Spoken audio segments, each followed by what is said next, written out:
एक बार फिर इतिहास के पन्नों को पलटा जाए और लंबे समय तक भारत में राज करने वाली अंग्रेजी हुकूमत को देखकर यह कहा जाए कि देखो, आज भारत हर तरह से आज़ाद है और इसका प्रतीक हमारा राष्ट्रध्वज तिरंगा है। हम भारतीयों के लिए देश की आन बान और शान के साथ लहराता है। हर भारतीय के लिए आज का दिन कुछ खास है। वो क्यों? आइए जानते हैं। नमस्कार,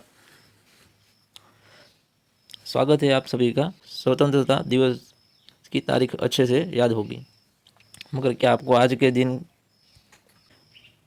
क्योंकि आज के दिन देशवासियों ने तिरंगे को अपनाया था, जिसे साकार करने के लिए देश के अनेक वीर सपूतों ने हंसते हंसते अपनी जान कुर्बान कर दी थी।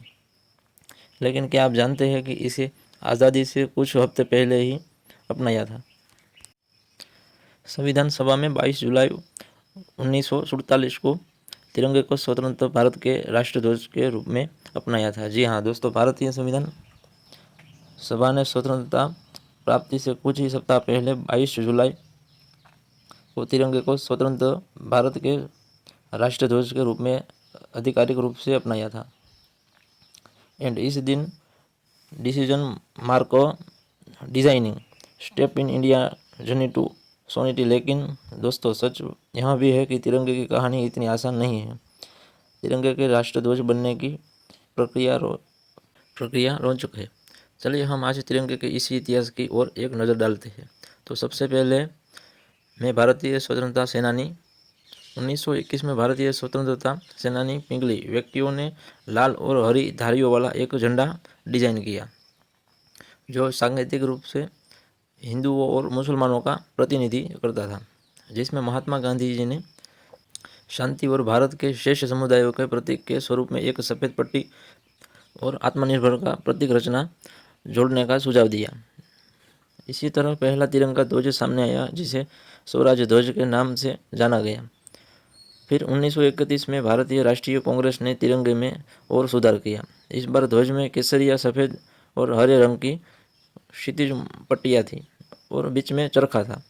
यह ध्वज स्वतंत्रता संग्राम के दौरान व्यापक रूप से इस्तेमाल हुआ और भारतीय के लिए एकता एक स्वतंत्रता का प्रतीक बन गया। हालांकि जब भारतीय स्वतंत्रता के करीब था, तब यह महसूस किया गया कि चरखा एक राजनीतिक प्रतीक है और स्वतंत्रता भारत के लिए एक तटस्थ प्रतीक है। आवश्यकता है कि इसके लिए आखिर में 22 जुलाई 1967 को संविधान सभा ने एक महत्वपूर्ण निर्णय लिया। चरखे की जगह सम्राट अशोक के सारनाथ स्तंभ से प्रेरित अशोक चक्र को ध्वज में मध्य में शामिल किया गया और कुछ इस तरह वर्तमान तिरंगे ने जन्म लिया। और 15 अगस्त को जब भारतीय स्वतंत्रता हुआ, तिरंगा पहली बार लाल किले पर लहराया, जो देश के लिए गर्व का क्षण था। भारतीय राष्ट्रध्वज तिरंगे में केसरिया रंग साहस और बलिदान का प्रतीक है, सफ़ेद रंग शांति और सत्य का प्रतीक, हरा रंग समृद्ध और विश्वास का प्रतीक है, अशोक चक्र धर्म और प्रगति का प्रतीक है, जिसमें 24 तिलियां जीवन के निरंतर गतिशीलता को दर्शाती है। ऐसे में देखा जाए तो तिरंगा केवल एक ध्वज नहीं, बल्कि भारत की आत्मा है। बस इसलिए इसके सम्मान हेतु कुछ सख्त नियम बनाए गए, जिन्हें भारतीय ध्वज संहिता में संकल्प किया गया। 2002 में इसी संहिता में संशोधन किया गया, जिसमें तहत आम नागरिक भी कुछ शर्तों के साथ तिरंगे को लहरा सकते हैं। सबसे पहले इसमें तिरंगे को लहराने के क्या क्या नियम हैं। तो तिरंगे को हमेशा सम्मानजनक स्थान दिया जाना चाहिए और इसे ऐसी जगह फहराना जाना चाहिए जहाँ स्पष्ट रूप से दिखाई दे। सरकारी भवनों पर तिरंगा सूर्योदय के सूर्यास्त तक फहराया जाता है, लेकिन विशेष अवसरों पर रात में भी लहराया जा सकता है। तिरंगे को तेजी से लहराया जाना चाहिए और धीरे धीरे उतारना जाना चाहिए। तिरंगे को कभी भी ज़मीन पर छूना नहीं चाहिए। तिरंगे के साथ कोई अन्य झंडा फहराया जा रहा है तो वह तिरंगे से छोटा होना चाहिए या उसके बराबर होना चाहिए। तिरंगे पर कुछ भी लिखा या छपा नहीं होना चाहिए। अगर तिरंगा फट जाए या मैला हो जाए तो उसे एकांत में नष्ट कर देना चाहिए। अब बारी है तिरंगे को झुकाने की। क्या क्या नियम है? तिरंगे को केवल राष्ट्र शोक के अवसर पर ही आधा झुकाया जाता है। लोकसभा अध्यक्ष, भारत के मुख्य न्यायाधीश या केंद्रीय मंत्रिमंडली मंत्री के निधन पर शोक के समय दिल्ली में झंडा आधा झुकाया जाता है। राज्य मंत्री के निधन पर शोक के समय झंडा दिल्ली में ही आधा झुकाया जाता है। किसी विशेष जेल में किसी कैदी को फांसी की दी जाने के बाद उस झंडे को पूरा झुका दिया जाता है। तिरंगे के प्रति क्या सम्मान और आचरण होना चाहिए?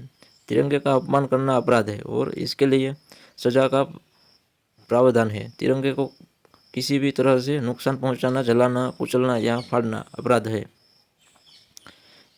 तिरंगे का उपयोग सजावट के रूप में या किसी अन्य उद्देश्य के लिए नहीं किया जाना चाहिए। तिरंगे को हमेशा सम्मान के साथ प्रदर्शित किया जाना चाहिए। यहाँ ध्यान रखना महत्वपूर्ण है कि तिरंगे का सम्मान करना प्रत्येक भारतीय का कर्तव्य है।